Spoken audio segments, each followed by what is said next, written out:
Logos ministry या चॅनलमध्ये आपणा सर्वांचे हार्दिक स्वागत आहे। प्रभू येशू ख्रिस्त जो संपूर्ण जगाचा उद्धार करता त्याच्या अति पवित्र आणि सामर्थ्यवान नावाने मी ॲलन लोबो आपणा सर्वांना शुभेच्छा देत आहे। हे चॅनल सबस्क्राइब करणाऱ्या सर्वांचे मी हृदयपूर्वक आभारी आहे। आजचा हा संदेश जर तुम्ही पहिल्यांदा पाहत असाल व जर तो तुम्हाला आवडला तर कृपया तुम्ही तो लाईक करावा, इतरांबरोबर शेअर करावा। नवीन येणारे संदेश तुम्हाला काय मिळण्यासाठी आणि संदेशाचे नोटिफिकेशन तुम्हाला काय मिळण्यासाठी तुम्ही बेल रिंग प्रेस करावी। Thank you and God bless you.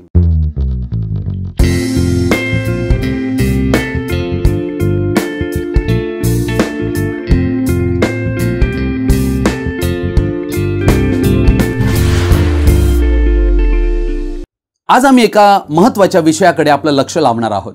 आज संपूर्ण ख्रिस्ती जगतामध्ये आम्हाला भ्रांतीचं फार मोठं कार्य दिसत आहे आणि त्याच विषयावर मी आपणा सर्वांसमोर एक महत्त्वाचा विषय मांडू इच्छित आहे आणि त्या विषयाला मी शीर्षक देऊ इच्छित आहे, the age of powerful delusion, भयंकर भ्रांतीचं युग।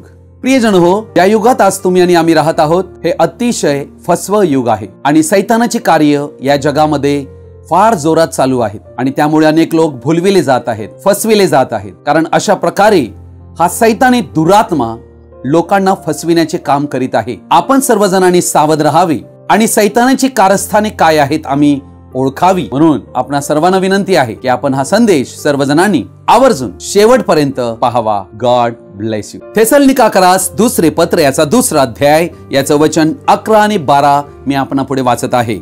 त्यांनी असत्यावर विश्वास ठेवावा म्हणून देव त्यांच्या ठाई भ्रांतीचे कार्य चालेल असे करीतो। ज्यांनी सत्यावर विश्वास ठेवला नाही तर अनितीत संतोष मानला त्या सर्वांस शासन व्हावे म्हणून असे होईल। प्रभू या वाचलेल्या पवित्र वचनावर आपला आशीर्वाद देव आणि आम्हा सर्वांना या वचनाने आशीर्वादित करो। आमेन। मत्ती शुभवर्तमान याचा 24 अध्याय याच्या 24 वचनात म्हटलेलं आहे, कारण खोटे ख्रिस्त व खोटे संदेष्टे उठतील व साधेल तर निवडलेल्यांस देखील फसवावे म्हणून मोठी चिन्हे व अद्भुते दाखवितील। प्रियजन हो, प्रभू येशू ख्रिस्ताने स्वतः ही भविष्यवाणी केलेली आहे। ही भविष्यवाणी आमच्या युगासाठी आहे आणि या भविष्यवाणीत स्पष्ट म्हटलेलं आहे की अशी एक सेवकाई येईल, चिन्हे आणि अद्भुते दाखविणारी एक सेवकाई येईल। जे चिन्हे लोक पाहतील आणि त्यावरून ते फसले जातील। अर्थात चिन्हे आणि चमत्कार याद्वारे लोक फसविण्यात येतील आणि म्हणूनच आम्हाला सतर्क राहणे, सावध राहणे आणि आमची फसवणूक होऊ नये याविषयी दक्षता घेणे गरजेचे आहे। आणि फसवणूक एवढी वाढेल की वचन म्हणते निवडलेल्यांस देखील फसवावे। जे जगातले लोक आहेत ते तर फसतीलच, कारण त्यांना सत्याची ओळख नाही, पण निवडलेले लोक जे ख्रिस्ताचे त्यांना देखील फसवावे म्हणून अशा प्रकारची मोठी भ्रांती कार्य करील। खोटे ख्रिस्त, ख्रिस्त म्हणजे अभिषिक्त, खोटे अभिषेक पावलेले आणि खोटे संदेष्टे, संदेष्टे म्हणजे संदेश देणारे। आणि ती भ्रांती एवढी भयानक असेल की असत्य हेच सत्य आहे एवढा कॉन्फिडन्स त्यांना असत्यावर वाटेल की हेच सत्य आहे म्हणून। हे देवाकडून नाही, हे सैतानाकडून कार्य करतील आणि लोकांना भ्रांतीत घेऊन जातील। भ्रांतीचा आत्मा म्हणजे दिशाभूल करणारा आत्मा। सत्याविरुद्ध आत्मा हा भ्रांतीचा आत्मा आहे, जो सैतानी आत्मा आहे आणि हा पवित्र आत्म्याविरुद्ध आहे आणि याने आज संपूर्ण जगातल्या लोकांना आंधळ केलेला आहे आणि लोक सत्याऐवजी असत्यावर विश्वास करणार आहे।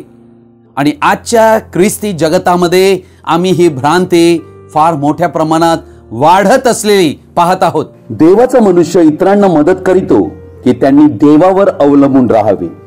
तो कोणा व्यक्तीला स्वतःवर अवलंबून राहण्यास सांगूच शकत नाही, परंतु असे काही व्यक्ती जे आध्यात्मिकतेचा आव आणतात व लोकांना सर्व बाबतीत त्यांच्यावर अवलंबून राहण्यास लावतात, हे यासाठी की त्यांचा स्वार्थ पूर्ण करावा। आज तर स्वतःला संदेष्टे म्हणविणारे व्यक्ती त्यांच्या सेवकाईसाठी लोकांना पैसे आकारत आहेत। तुम्ही जेवढे पैसे द्याल तशी तुमच्यासाठी प्रार्थना केली जाईल म्हणतात। त्या पैशांना ते कन्सल्टेशन फी म्हणतात। सल्ला दिल्याबद्दल पैसे ते आकारत असतात। तुम्ही 1000 रुपये दिले तर तुमच्यासाठी प्रार्थना करू, परंतु जर तुम्ही 10,000 रुपये दिले तर तुमच्या डोक्यावर आम्ही हात ठेवून अभिषेकाची प्रार्थना करू आणि जर 1,00,000 रुपये दिले तर तुमच्यासाठी भविष्यवाणी करू व दृष्टांत तुम्हाला कळवू. किती हा मूर्खपणा आहे, नॉनसेन्स. जो कोणी व्यक्ती प्रार्थनेसाठी किंवा कोणत्याही सेवकाईसाठी जो तुमच्याकडून पैसे मागतो तर ही तुमची फसवणूक आहे. हे ध्यानात घ्या. ही भ्रांती आहे. जे तुम्हाला हे पवित्र तेल विकत घ्या म्हणतात व हे पवित्र पाणी विकत घ्या. फसू नका प्रियजन हो. प्रभू येशूने कोणत्याही चमत्काराची वस्तूंची विक्री केलेली नव्हती आणि नाही प्रेषितांनी असे केले आणि असे करण्यास आम्हाला कोणालाही आज्ञा दिलेली नाही. तुम्ही आणि आम्ही फक्त प्रभू येशू ख्रिस्तावरच अवलंबून राहायला हवे आणि खऱ्या प्रेषितीय सत्य शिक्षणाकडे वळण्याची ही गरज आहे. हे सेलिब्रिटी पास्टर्स आणि प्रॉफेट्स जे स्वतःला संदेष्टे म्हणत आहेत यांची तत्व प्रणाली पूर्णतः बंद व्हायला हवी. आम्हाला असे वाटत राहिले आहे की कोणी संदेष्टा देवाचे शब्द बोलतोय व त्याने बोललेले घडत आहे व त्यामुळे तो देवाचा खराच मनुष्य आहे असे आम्हाला वाटते. आम्हाला वाटते कोणी चमत्कार व चिन्हे घडवितो, अद्भुत कार्य करीतो तर तो देवापासून असावा. परंतु हे सर्व करूनही तो खोटा संदेष्टा असू शकतो. तुम्ही म्हणाल, अरे पण त्याने हे चिन्ह मला सांगितले व ते घडून आले, त्याने मला हा दृष्टांत सांगितला आणि त्याप्रमाणे घडलेही. होय, ही एक गिफ्ट आहे. हे दान आहे. केवळ देवाने दाने आणि वरदाने हे पश्चातापाविना लोकांना या जगात वाटून दिलेले आहेत. लक्षात घ्या. जसं लुसिफरकडे पुष्कळ दाने होती, ही दाने तो पतित झाल्यानंतरही देवाने काढलेली नाहीत आणि अशाच प्रकारे देव ही या जगामध्ये अनेक लोकांना दान देतो आणि त्या दानाच्या जोरावर ते सेवकाई करीत असतात. परंतु हे देवाचं सामर्थ्य असेल असे नाही. अर्थात येशू ख्रिस्ताने म्हटले की तुम्ही त्यांच्या फळावरून त्यांना ओळखाल. ते काय चमत्कार करत आहेत यावरून त्यांना आम्ही ओळखू शकत नाही. ते कसे जगत आहेत. त्या खोट्या संदेशाचे शब्द खरे भासू शकतात व तो काही भाकीत ही करील, जे घडेल ही. परंतु जर त्याचे जीवन चुकीचे असेल तर तो खोटा संदेश आहे. प्रत्येक आत्म्यांचा विश्वास धरू नका, तर ते आत्मे देवापासून आहेत की नाही याची प्रथम पारख करा. आमचं काम पारख करण्याचं आहे. अनुवाद याचं पुस्तक याचा 13 अध्याय 1 ते 5 वचन मी वाचत आहे. यामध्ये काय म्हटलेलं आहे आम्ही शिकून घेऊया. तुमच्यामध्ये एखादा संदेष्टा अथवा स्वप्न पाहणारा प्रकट झाला व त्याने तुम्हाला काही चिन्ह किंवा चमत्कार दाखविला. लक्षात घ्या. आणि त्या चिन्हाचा किंवा त्या चमत्काराचा तुम्हाला प्रत्यय आला आणि तुम्हाला अपरिचित अशा अन्य देवांना अनुसरून त्यांची सेवा करण्याचे त्याने तुम्हाला सुचविले, तरी त्या संदेष्टाचे किंवा त्या स्वप्न पाहणाऱ्यांचे तुम्ही ऐकू नका. कारण तुम्ही आपला देव परमेश्वर याच्यावर संपूर्ण मनाने व संपूर्ण जीवाने प्रीती करिता की नाही हे पाहण्यासाठी तुमचा देव परमेश्वर तुमची ही अशी परीक्षा पाहत आहे. तुम्ही आपला देव परमेश्वर याला अनुसरावे, त्याचे भय बाळगावे, त्याच्या आज्ञा पाळाव्या, त्याची वाणी ऐकावी, त्याची सेवा करावी व त्यालाच चिकटून राहावे. त्या संदेष्टाला किंवा स्वप्न पाहणाऱ्याला जीवे मारावे. कारण तुमचा देव परमेश्वर ज्याने तुम्हाला मिस्र देशांतून बाहेर आणले व दास्य गृहांतून सोडविले, त्या तुमच्या परमेश्वर देवाने नेमून दिलेला मार्ग तुम्ही सोडावा म्हणून तो तुम्हाला फितवितो. अशा प्रकारे तुम्ही आपल्यामधून या दुष्टाईचे निर्मूलन करावे. प्रियजन हो, हे वचन जे आम्ही आता वाचले यावर तुम्ही मनन चिंतन करा. म्हणजे देव पवित्र आत्म्याद्वारे तुम्हाला समज दे. जे देवाचे खरे सेवक आहेत त्यांनाही आम्ही ओळखणं गरजेचे आहे. देवाचे जे सेवक आहेत त्यांना आम्ही कसे ओळखणार? देवाचा जो सेवक असतो तो देवाच्या प्रत्येक वचनांचा स्वीकार करीतो. सत्याचे शिक्षण जे प्रेषितांच्या द्वारे देण्यात आलेले खरे शुभवर्तमान आहे यावर तो पूर्णतः विश्वास करीतो. तो कोणत्याही संप्रदायाच्या शिकवणुकीला मानित नाही आणि त्यांच्याशी तडजोड करीत नाही. तोच देवाचा खरा सेवक आहे. 2-3 उदाहरणं मी आपणा पुढे देऊ इच्छितो. टांझेनिया आफ्रिकेमध्ये एक सेवक म्हणतोय, मी फार अभिषिक्त आहे म्हणून माझे पाय जमिनीला लागता कामा नये. जेव्हा मी प्रचार करीतो तेव्हा मला कोणीतरी उचलायला हवे, आणि म्हणून तो प्रचार करण्यास सुरुवात करतो तेव्हा मनुष्याला आपल्या खांद्यावर उचलून घेण्यास लावतो. सगळीकडे तो अशा प्रकारे फिरवतो आणि तो माईक घेऊन त्याच्या पाठीवर बसून प्रचार करीतो. किती हा मूर्खपणा आहे, किती मोठी ही भ्रांती आहे. तो आलेल्या व्यक्तींना म्हणतोय की तुम्ही गुडघ्यावर या, माझ्या पायांना स्पर्श करा. अहो भावांनो बहिणींनो, थांबा जरा. येशू ख्रिस्ताशिवाय कोणाच्याही चरणी आम्हाला झुकण्यास मनाई आहे. सर्व गौरव, प्रशंसा, महिमा आणि सन्मान आम्ही फक्त आणि फक्त प्रभू येशू ख्रिस्ताला द्यायला हवा. दक्षिण आफ्रिकेतील एक पाळक रेम्बाल्गो, जे माउंट झायन असेंब्लीचे आहेत, कैक वर्षापूर्वी त्यांनी मंडळीतल्या लोकांना बरं करण्यासाठी सुपर मल्टी इन्सेक्ट जो स्प्रे आहे तो लोकांच्या चेहऱ्यावर तो मारित होता, यासाठी की लोकांना रोगांतून मुक्त करावे. पास्टर लाइट मोनेकी हे ग्रेस लिव्हिंग होप मिनिस्ट्रीचे आहेत. त्यांनी त्यांच्या सभेतील लोकांना उंदराचे विष पिण्यास सांगितले आणि असे भासविले की जणू विश्वासाच्या सामर्थ्याचे हे प्रात्यक्षिकच आहे. आणि ज्यांनी ते विष प्याले ते लोक मरण पावले. स्वतःला विचारा, हे सर्व बायबलमध्ये कुठे आहे?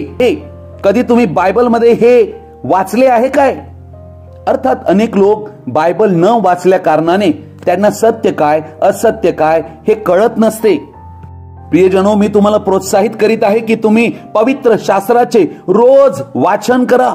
देवाला सांगा, देवा माझ्याशी बोल, सत्य काय असत्य काय मला प्रगट कर. हा ढोंगी लोकांचा समूह जे स्वतःला संदेश ते म्हणत आहेत, हे लोकांच्या अज्ञानाचा पूर्ण फायदा घेत आहेत. म्हणून सांभाळा. हे लोक सत्याची निंदा करणारे लोक आहेत. त्यांना ओळखा व त्यांतून बाहेर निघा. हे लोक खऱ्या विश्वासाला छेद पाडणारे आहेत आणि जीवन बर्बाद करणारे आहेत. अशा प्रकारच्या ढोंगी लोकांमुळे ख्रिस्ताकडे जे गरजू लोक येतात ते येशू ख्रिस्ताविषयी गैरसमज करून पुन्हा आपल्या पापी जीवनात निघून जातात. त्यांच्या जीवनावर अशा प्रकारे दुष्परिणाम घडतो. हे खोटे ख्रिस्त आणि खोटे अभिषिक्त कसे येतील याविषयी भविष्यवाणी येशू ख्रिस्ताने अगोदरच सांगून ठेवलेली आहे. आज सर्वात मोठे आव्हान ख्रिस्ती लोकांपुढे जर काही असेल तर ते आहे आध्यात्मिक फसवणूक. प्रियजन हो, म्हणूनच तुम्हाला आणि आम्हाला सत्यात मुळावलेले होणे फार गरजेचे आहे. योहानाचे पहिले पत्र याचा 4 अध्याय 1 ते 6 वचन मी आपणापुढे वाचत आहे. प्रियजन हो, प्रत्येक आत्म्याचा विश्वास धरू नका, तर ते आत्मे देवापासून आहेत किंवा नाहीत याविषयी त्यांची परीक्षा करा. आम्हाला प्रत्येक आत्म्याची परीक्षा करायची आहे. आज अनेक लोक येशूच्याच नावाने फिरत आहेत, पण येशूला मानतात असे नाही. यहोवा विटनेस, मदर जेरुसलेम या नावाचे जे स्वतःला ख्रिस्ती म्हणत आहेत ते बिलकुल ख्रिस्ती नाही आहेत. ते आपला प्रभू येशू ख्रिस्त याला न मानणारे आहेत आणि अशा लोकांपासून फार सावध राहा. वचन म्हणते, कारण पुष्कळ खोटे संदेश ते जगात उठले आहेत. देवाचा आत्मा तर यावरून ओळखावा. देह धरून आलेल्या येशू ख्रिस्ताला जो जो आत्मा कबूल करतो तो देवापासून आहे.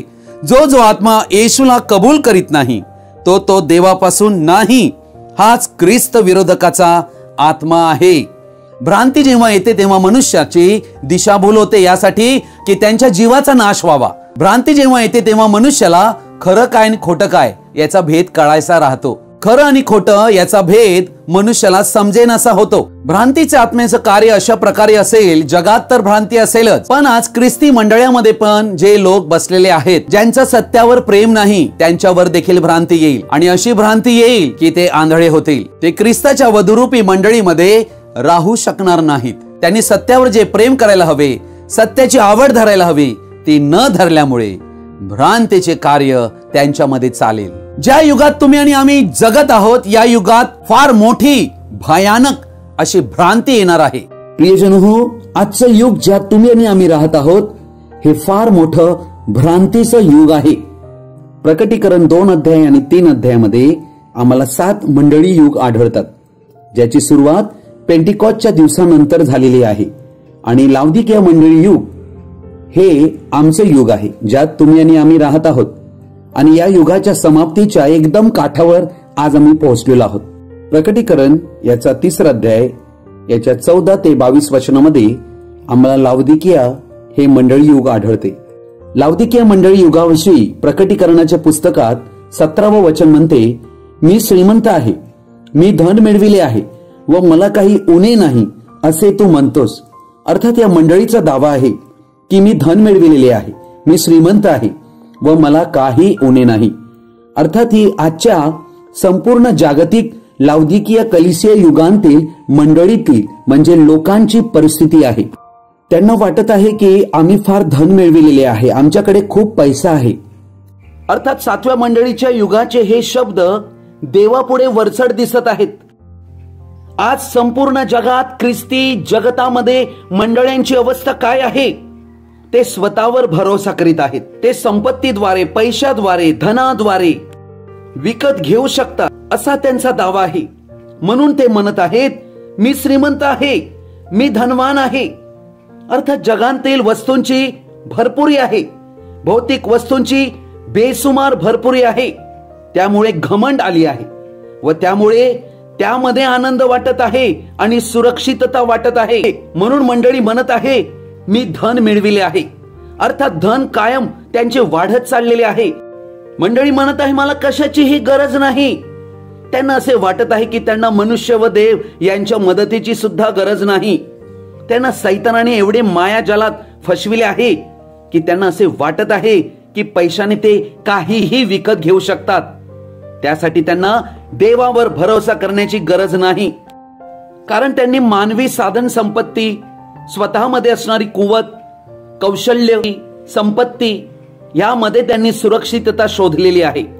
त्यामुळे त्यांना वाटत आहे की ते सर्व धोक्यापासनं, समस्येपासनं, दुःखद घटनेपासनं सुरक्षित आहेत. पण देवाचा न्याय त्यांच्यावर येणार आहे. परंतु वचन म्हणते, पण तू कष्टी, दीन, दरिद्री, आंधळा व उघडा वागडा आहेस, हे तुला कळत नाही. आम्ही पाहतो की आध्यात्मिकरित्या दरिद्री अवस्था आलेली आहे. ही अत्यंत दयनीय आध्यात्मिक अवस्था या चित्रात रेखाटलेली आहे आणि ही खरी वास्तविकता आजच्या मंडळींची आहे. स्वतःच्या संप्रदायाप्रमाणे आपली आपली एक तत्व प्रणाली म्हणजे तारणाचा मार्ग त्यांनी बनविलेला आहे. हा आहे बाबेलचा बुरुज. अर्थात देव या गोष्टींचा निषेध करीत आहे. अर्थात भ्रांती आलेली आहे या मंडळीला, पैशामुळे भ्रांती आलेली आहे. वचन म्हणते की तुला वाटत आहे की तू श्रीमंत आहे, तुला काही उणे नाही, पण देव त्याच्या दृष्टिकोनातून रिपोर्ट देत आहे मंडळीला, भ्रांतीचा रिपोर्ट. आणि तो काय म्हणत आहे? तू कष्टी आहे, दीन आहे, दरिद्री आहे, आंधळी आहे आणि उघडी वागडी आहे. हे मंडळीचं खरं चित्र आहे. भ्रांतीचा एक उच्चांक दाखविलेला आहे की हे सगळं असतानाही तुला हे कळत नाही, म्हणजे तुझं भान हरपलेलं आहे. तू पवित्र आत्म्याचे सामर्थ्य मंडळीत राहिलेले नाही. देव आत्म्याद्वारे कार्य करीतो, पैशाच्या जोरावर किंवा मंडळीच्या गुणवत्तेवर नाही. संजीवनाचं नाव केवळ घेण्यात येतो, परंतु संजीवनाचा लवलेश मात्र त्या सभेमध्ये नसतो. अनेक ख्रिस्ती समजणारे लोक देवाशी त्यांचा व्यक्तिगत संबंध, नाते नसल्या कारणाने स्वतःच्या बुद्धीने ते निर्णय घेतात. तो फार हुशारीने घेतला असे त्यांना वाटते व आयुष्यभर देवापासून दूर भटकत राहतात. फारच भयानक दुर्दशा अशा व्यक्तींची होते. भ्रांतीचा आत्मा मनुष्याला आंधळे करीतो, मुके करीतो आणि बहिरे करीतो, यासाठी की त्यांनी देवाचे वचन ऐकू नये, समजू नये, त्याकडे लक्ष लावू नये आणि त्यांनी पाहू नये. म्हणून त्यांचे अंतःकरण जड, कठीण करण्याचं काम हा भ्रांतीचा आत्मा करीतो. भ्रांतीचा आत्मा देव का पाठवेल? कारण लोक सत्यावर प्रेम करीत नाही. प्रियजन हो, आपला एक संदेश यापूर्वी आपण दिलेला आहे, भ्रांतीचा आत्मा. हा भ्रांतीचा आत्मा हा विषय एकदम सुस्पष्ट रीतीने मांडण्यात आलेला आहे आणि माझी अशी इच्छा आहे की हा संदेश तुम्ही ऐकल्यानंतर तोही संदेश तुम्ही अभ्यासावा अशी माझी विनंती आहे. आम्ही पाहतो की अहाब आणि इजबेलचा जो काळ होता हा इस्रायलाच्या संपूर्ण इतिहासामध्ये सर्वाधिक असा अंधकारमय युगाचा काळ होता. यहोशाफाट यहुदाचा राजा, अहाब जो इस्रायलचा राजा, हे दोघेही व्याही होते. अर्थात इस्रायलचे राज्य विभागण्यात आले होते आणि 2 राज्य बनली होती. तो अहाब अतिशय कपटी राजा आहे, दुष्ट राजा ज्याने यहोवा देवाला सोडले होते आणि त्याची पत्नी जी दुष्ट इजबेल, जी परराष्ट्रीय होती, इस्रायली नव्हती, पण तिच्या शोभेमुळे त्याने तिच्याशी विवाह केला होता. ती यहोवा देवाला मानणारी नव्हती, ती बाल देवाची उपासक होती आणि तिने या इस्रायलमध्ये बाल देव आणि अशेरा देवी यांची पूजा अर्चा चालू केली. जी इस्रायली अहाब या राजाबरोबर विवाहबद्ध झाल्या कारणाने तिने इस्रायलमध्ये मोठी सेमिनरी बनविली, ज्यामध्ये अशेरा देवीचे 400 आणि बालाचे 450 असे संदेष्टे नेमिले. अहाबाच्या द्वारे ते नेमण्यात आले होते आणि ते त्याच्या इच्छेप्रमाणे गोड गोड बोलत असत आणि संदेश देत होते. हे संदेष्टे अहाब आणि इजबेल यांना आवडेल अशा प्रकारचे भविष्यवाणी करीत होते. हे सर्व भविष्यवाद करणारे होते. भविष्यवाणी यहोवा देवाच्या नावाने ते करीत होते, परंतु पूजा अर्चा आणि उपासना ही बाल देवाची म्हणजे सूर्य देवाची करीत होते आणि अशेरा देवीची करीत होते. अर्थात अहाबाची ही दुष्टाई आणि इजबेलची दुष्टाई ही देवापुढे होती आणि आता अहाबाची वेळ आली होती की अहाबावर देवाचा न्याय यावा. अहाब राजा हा आजच्या जगातील ख्रिस्ती संप्रदाय त्यांना दर्शवित आहे आणि आज हजारोंच्या संख्येमध्ये ख्रिस्ती संप्रदाय आज निर्माण झालेले आहेत. हे अहाब आणि इजबेल यांनी बनविलेली जी प्रणाली आहे सांप्रदायिक त्यांना दर्शवित आहे. अर्थात ही मोठी बाबेल आहे. इजबेल ही ती स्त्री आहे जी अहाबाची पत्नी, जी राणी होती, जी स्वतःला फार शृंगारत असे आणि तिचं चित्र प्रकटीकरण 17 अध्यायातल्या 4 ते 6 वचनात आम्हाला आढळते. ती स्त्री जांभळी व किरमिजी वस्त्रे ल्यालेली होती आणि सोने, मौल्यवान रत्ने व मोते यांनी शृंगारलेली होती. तिच्या हातात अमंगळ पदार्थांनी आणि तिच्या जारकर्माच्या मळाने भरलेला सोन्याचा प्याला होता. तिच्या कपाळावर मोठी बाबेल, कलावंतिनीची व पृथ्वीवरील अमंगळपणाची आई हे गूढ अर्थाचे नाव लिहिलेले होते. ती स्त्री पवित्र जनांच्या रक्ताने व येशूच्या साक्षीच्या रक्ताने मस्त झालेली माझ्या दृष्टीस पडली. संपूर्ण बायबल मधील सर्वात क्रूर स्त्री ही इजबेल होती. तिने देवाचे खरे संदेष्टे ठार मारले, त्यांची निगृत हत्या केली. जशी रोमन कॅथलिक चर्चने मागील भूतकाळात अंधकारमय युगात 6,80,00,000 संत जनांची हत्या केलेली आहे. जशी रोमन कॅथलिक चर्च संपूर्ण विश्वामध्ये सूर्य देवाची उपासना करीत आहेत व मरिया मातेची उपासना करीत आहेत, परंतु नाव मात्र प्रभू येशूचं घेत आहेत. सत्याची संपूर्ण तडजोड अहाब राजाप्रमाणे त्यांनी अवलंबलेली आहे. यामुळेच तर जगभर अंधार आणि भ्रांती पसरलेली आहे. या इजबेलने म्हणजे रोमन कॅथलिक चर्चने पृथ्वीवरील सर्वच राष्ट्रांना प्रकटीकरण 18 अध्यायातल्या 3 वचनाप्रमाणे तिच्या जारकर्माबद्दलच्या क्रोधरूपी द्राक्षरस सर्व राष्ट्रे प्याली आहेत. तिच्याबरोबर जारकर्म केले व पृथ्वीवरील व्यापारी तिने आपल्या विषय भोगास खर्चिलेल्या द्रव्य बळाने धनवान झाले. एक अशी वेळ आली, यहोशाफाट अहाबाचा जो व्याही तो एक दिवस आपल्या व्याही अहाब राजाला भेटण्यासाठी आला. विश्वासी लोकांनी अविश्वासणाऱ्यांशी संबंध जोडून विजोड होऊ नये असे मोशेद्वारे व संत पौलाद्वारे सांगितले गेले होते, परंतु यहोशाफाट सारख्या नीतिमान व्यक्तीने सत्याशी तशी तडजोड केली. कुसंगतीने नीती बिघडते. विश्वासणाऱ्यांची अशा लोकांची काय संगती? भ्रांतीची सुरुवात मनुष्यांच्या चुकीच्या निर्णयांतून होते. आणि अशा वेळेला मिखाया नावाचा देवाचा एक खरा संदेष्टा त्यांच्यामध्ये होता, पण त्याची वाणी अहाब कधी ऐकत नसे. कारण अहाब दुष्टाईने वागत असल्या कारणाने सत्याचा त्याने कधी स्वीकार केला नाही. मिखाया नावाचा देवाचा संदेष्टा याचा फार द्वेष करीत असे, कारण तो देवाकडून खरा संदेश देत होता. तो त्याला आवडत नसे. 1 राजे 22 अध्यायातल्या 11 वचनात आम्हाला आढळते की कनानाचा पुत्र सिदकिया याने लोखंडाची शिंगे करून आणली होती. तो म्हणाला, परमेश्वर म्हणतो, या शिंगांनी तू अरामी लोकांस हुंदडून त्यांचा नाश करशील. अर्थात सिदकिया हा एक बिशप सारखा व्यक्ती होता, एक प्रमुख. सर्व संदेष्टांच्या वरती तो होता आणि तो अशा प्रकारे भविष्यवाणी करू लागला. परंतु ही त्याची भविष्यवाणी खोटी होती. परंतु ही भविष्यवाणी अहाब राजाला योग्य वाटत होती. परंतु यहोशाफाट त्याचा व्याही म्हणाला, आपण परमेश्वराकडनं मसलत घेऊया. आणि तेव्हा आम्हाला आढळते तेथे मिखया नावाच्या संदेष्टास बोलवण्यात आलेले आहे.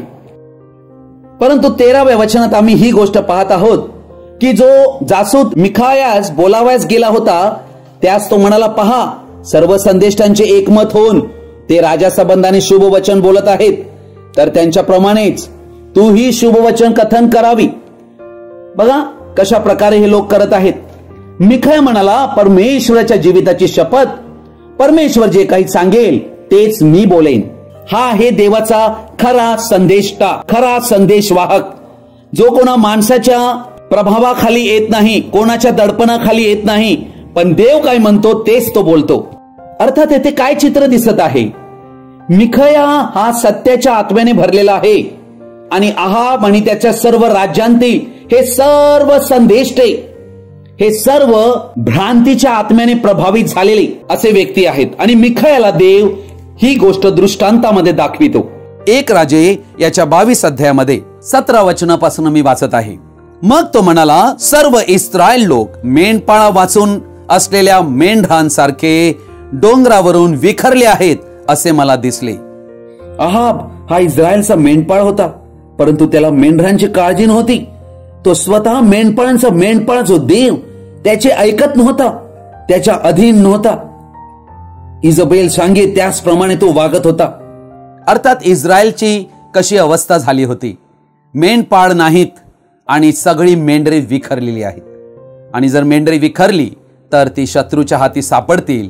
शत्रू म्हणजे सिंह, अस्व, लांडगे त्यांना फाडून काढतील. हे सर्व दुष्ट शक्ती आहे, सैतानी शक्ती आहे, जी देवाच्या मेंढरांना, जे देवाचे लोक त्यांना फाडण्याचं काम करीतात. तेव्हा परमेश्वर म्हणाला, यास कोणी धनी नाही. बघा, परमेश्वराने पाहिले की यांना मेंढपाळ नाहीये, जो मेंढपाळ त्यांचा सांभाळ करील, त्यांना चारील आणि त्यांचे संगोपन करील. मेंढपाळा विरहित असे हे भटकत आहेत, शत्रूचे ते भक्ष बनलेले आहेत. तर हे आपापल्या घरी सुखरूप परत जावत.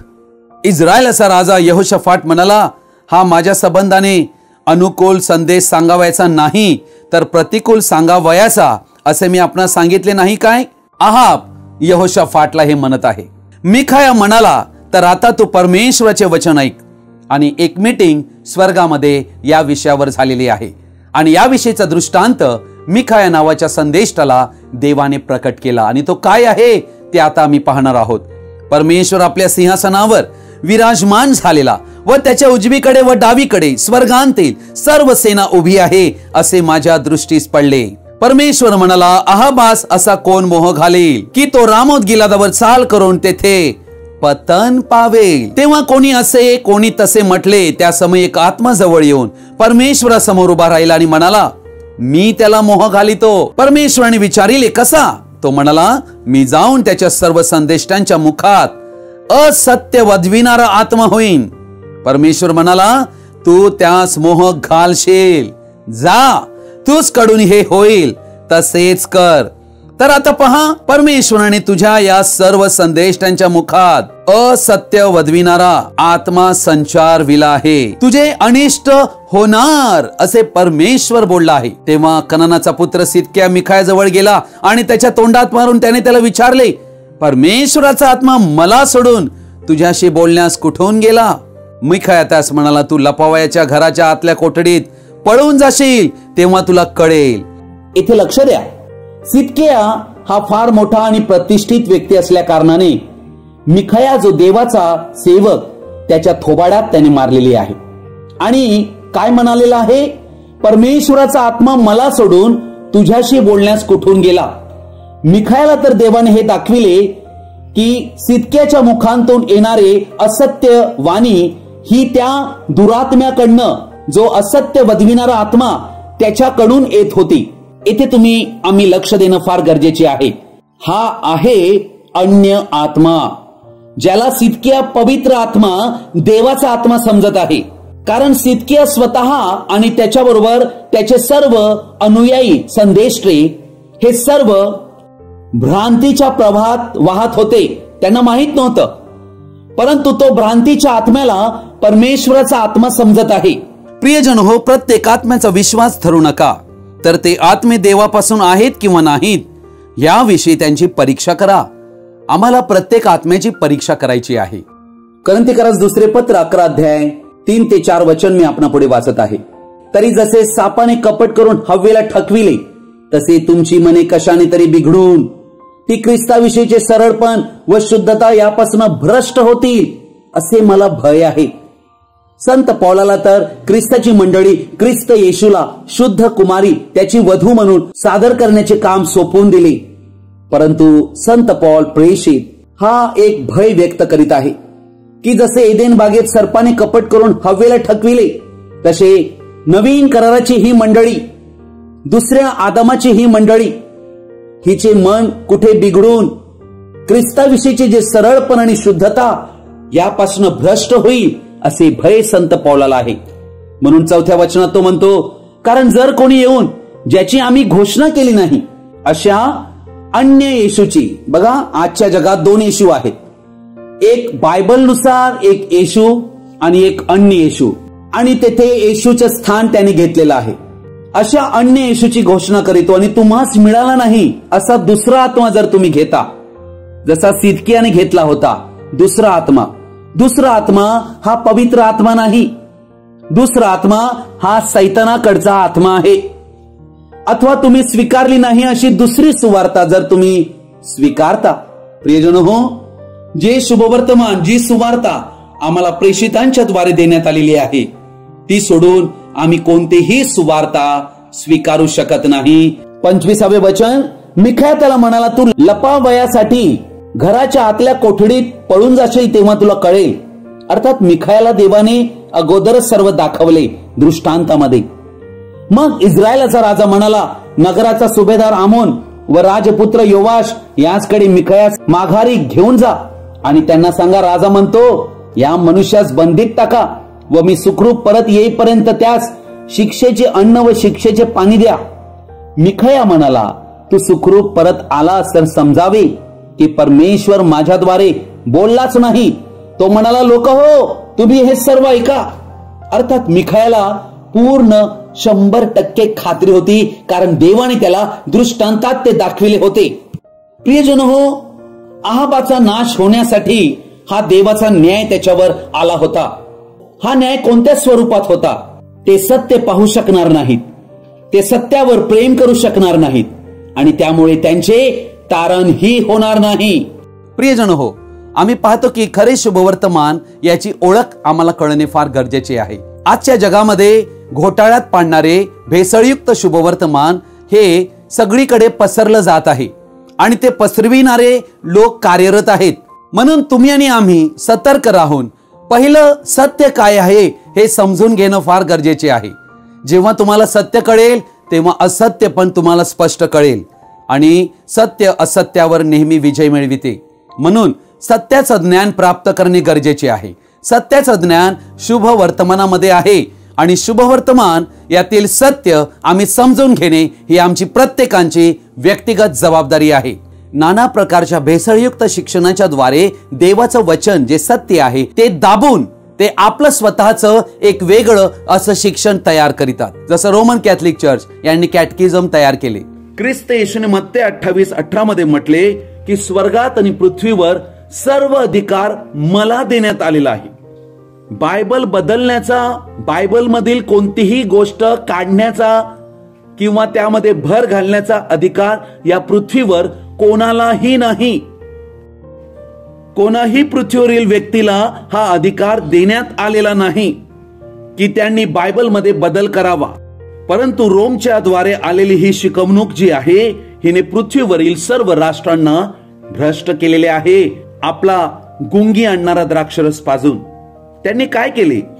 रविवार हा शब्बात दिवस बनविला जो बायबल शिकवित नाही. 10 आज्ञामध्ये मिलावट केली व आज्ञा वजा केल्या. त्यांनी पापक्षालनाचे ठिकाण बनविले जे बायबलमध्ये नाही. त्यांनी सूर्यमूर्तीची पूजा सुरू केली. प्रतिमा बनविणे, चित्रे बनविणे, मूर्त्या, क्रूस मूर्ती आणि त्यांची भक्ती, त्यांना पायी पडणे, त्यांचे चुंबन घेणे, त्यांची सजावट करणे, त्यांना स्थापित करून त्याद्वारे सण साजरा करणे, मरियेला मध्यस्थी बनविणे, मरियेची प्रार्थना करणे, मिस्सा देणे, रोजरीची भक्ती सुरू करणे, धर्मगुरूंकडे पापांच्या क्षमेसाठी कुंसार होणे, मृत पावलेल्यांसाठी प्रार्थना करणे, पवित्र पाणी, 40 दिवसांचा उपवास किंवा मिरवणूक, धर्मगुरू, अविवाहित राहणे, हे सर्व शिक्षण बायबलमध्ये केलेली मिलावट आहे. हे बायबलचं शिक्षण नाही, हे कॅटकिझमचं शिक्षण आहे. आणि याद्वारे पृथ्वीवरील सर्व लोकांना भ्रांत करण्यात आलेले आहे द्राक्षरसाच्या गुंगीने. आणि अशाच पद्धतीने या जगामध्ये सांप्रदायिक जे लोक आहेत, संप्रदायानुसार त्यांची ही वेगवेगळी शिक्षण त्यांनी बनवलेलं आहे. हे बायबल सोडून इतर नियम त्यांनी बनवलेले आहेत जे बायबलमध्ये दिलेलेच नाही. कारण देवाने दिलेलं वचन हेच डिवाइन ऑर्डर, डिवाइन अथॉरिटी, यालाच आम्ही मानावे असं देवाचं वचन आम्हाला शिकविते.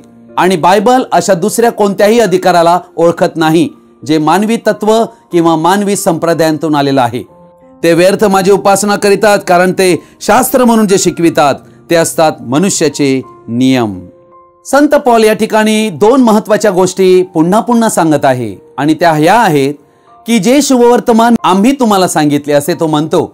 आम्ही म्हणजे प्रेषित वर्गाने, पेत्र, योहान, याकोब, यहुदा यांच्याद्वारे जी काही वचने सत्याची या नवीन करारात लिहिण्यात आलेली आहेत, आम्ही पाहतो की हे प्रभूचं वचन आहे. हे प्रेषितांच्या द्वारे देण्यात आलेलं आहे. प्रेषित आणि संदेष्टे यांच्या पायावरच ख्रिस्ताची मंडळी उभी आहे. म्हणून त्यांच्याद्वारे दिलं गेलेलं शिक्षण जसं आहे तसंच आम्ही स्वीकारलं पाहिजे. त्यात कोणत्याही प्रकारची भेसळ करता कामा नाही. जर कोणी तुम्हाला की निराळी सुवार्ता सांगितली, स्वर्गातनं आलेल्या देवदूताने जरी सांगितली, स्वर्गातनं देवदूत आला आणि तो जर तुम्हाला सांगू लागला, अर्थात देव कोणत्या दूतावर संशय व्यक्त करीत नाही, परंतु सैतान जो आहे तो प्रकाशाच्या दूताचं स्वरूप धारण करीतो आणि लोकांना तो दर्शन देतो. आणि ती दर्शने लोकांना मोठं काहीतरी अद्भुत असं वाटते. आणि सैतान हेच कार्य आजपर्यंत हजारो वर्षात हेच करत आलेलं आहे. अनेक लोकांना त्याने दर्शनं देऊन ते तीर्थक्षेत्रे तयार झालेली आहेत. अर्थात ज्यांना सत्याचं ज्ञान आहे ते अशा गोष्टींनी प्रभावित होत नाहीत, मोहित होत नाहीत. पण ज्यांच्याकडे सत्याचं वचन नाही ते अन्य सुवार्तेकडे वळतात. आणि अन्य सुवार्तेकडे वळणे म्हणजेच भ्रांतीच्या प्रवाहात वाहणे. आणि शापभ्रष्ट कोणताही व्यक्ती तारण प्राप्त झालेला नाही, तारणाचा मार्ग तो दाखवू शकत नाही आणि तो स्वतःही तारणात जाऊ शकत नाही. शापभ्रष्ट झालेला व्यक्ती नरकास पात्र आहे. आणि म्हणून अशा प्रत्येक शिक्षणापासनं आणि व्यक्तीपासनं आम्ही सावध राहणे ही आमची जबाबदारी आहे. आजचा संदेश आपण सर्वजण आणि ध्यानपूर्वक आणि शेवटपर्यंत पाहिल्याबद्दल आपणा सर्वांचा मी हृदयपूर्वक आभारी आहे. हा संदेश ऐकल्यानंतर नक्की तुम्हाला काय कळले तुम्ही कमेंट बॉक्समध्ये कळवू शकता किंवा माझ्याशी व्यक्तिगत संपर्क साधू शकता. Thank you and God bless you.